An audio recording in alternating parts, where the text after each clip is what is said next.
Hello, you, in the YouTube universe and the prodigious populace of Planet Podcast. I'm the Average Rabbi, and this is the first episode of Torah Boss, where we'll explore the Torah, summarizing its weekly portions along with the Haftorah. What's the Haftorah, you ask? I'll tell you later. Just wait. Do you want to hear a lot of insubstantial, cuddly fluff ideas? No, I didn't think so. You want information, and I'm going to give it to you.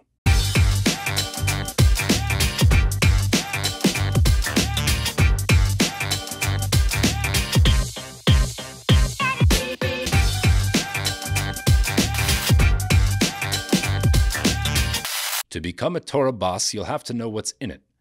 But what I'm going to teach you is only the beginning.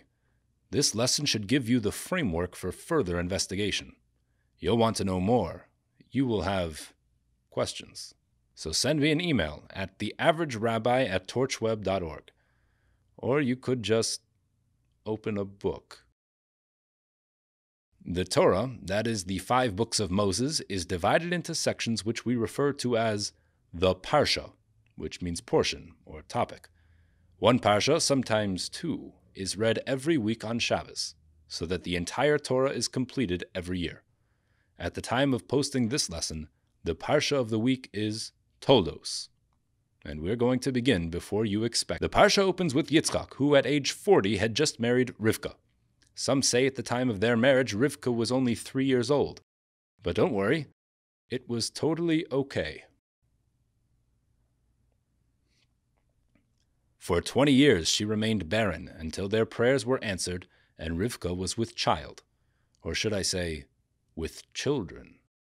She consulted the ancient prophet Shem, son of Noach, who informed her that she carried twins that would one day establish great kingdoms, changing the course of world history. The firstborn was Esav, who quickly grew into a large hunter, mastering the physical world. The second was Yaakov, pure of heart, who, unlike his brother, was drawn to studies, and became a scholar of divine wisdom. At age 13, their fates were sealed after Esav chose the path of tyrant, murdering the powerful king Nimrod.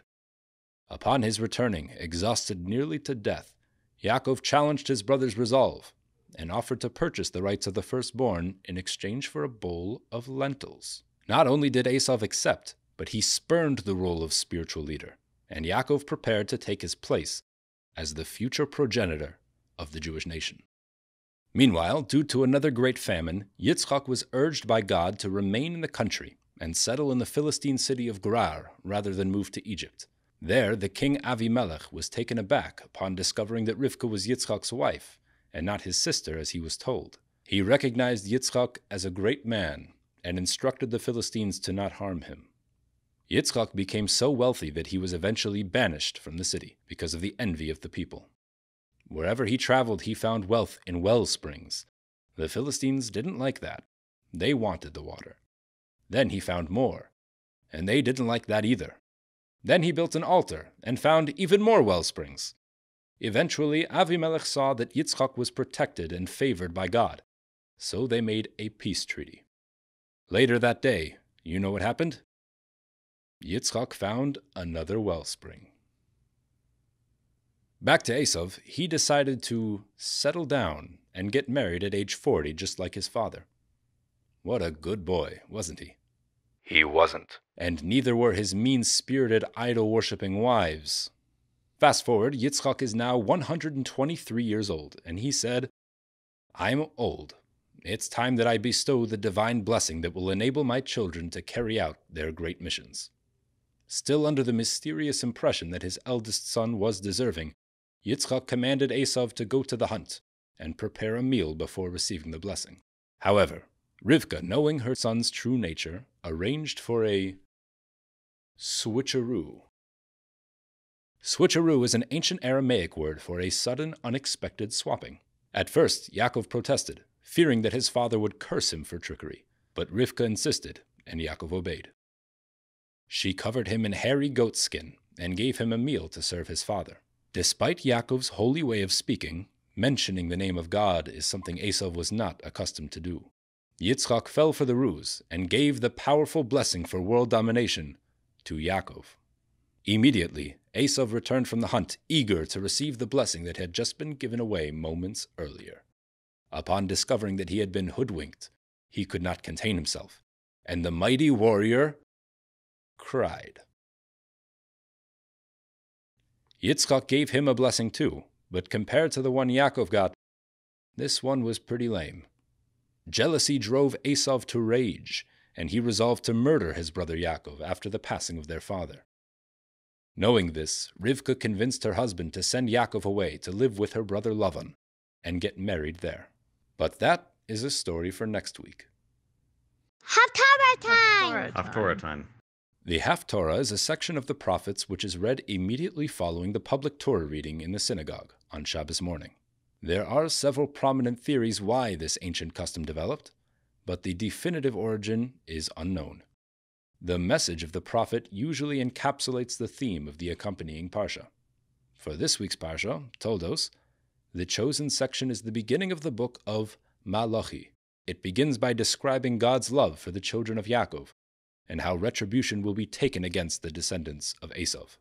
That seems to fit with our parsha. But then the prophet goes on to chastise the Kohanim, the priests of the Jewish people, for bringing unsatisfactory offerings to the temple, and how they will be cursed if they continue to disgrace their service by withholding the choice animals for themselves and offering the measly ones to the Almighty. I believe the connection between the message and the parsha is as follows. The blessing that Yaakov received is overtly physical, not spiritual. He was blessed with dominion over great earthly resources. But this is only truly valuable if it is used for a divine purpose.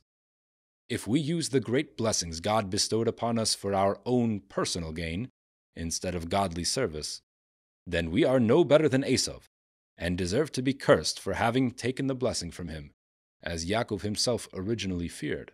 The Jewish people's continuity is miraculous and undeserved. It is only for the sake of carrying out our sacred mission. Should we use our power to reveal God's presence in the world, we will continue to be blessed. But should we shirk our responsibility and revel in worldly pleasures, we will have nullified our very reason for existing, and curse will befall us. You, child of Yaakov, examine your ways, count your blessings, and use them for God. Did I teach you something today? Then share it. Spread the average word around. You probably won't even regret it.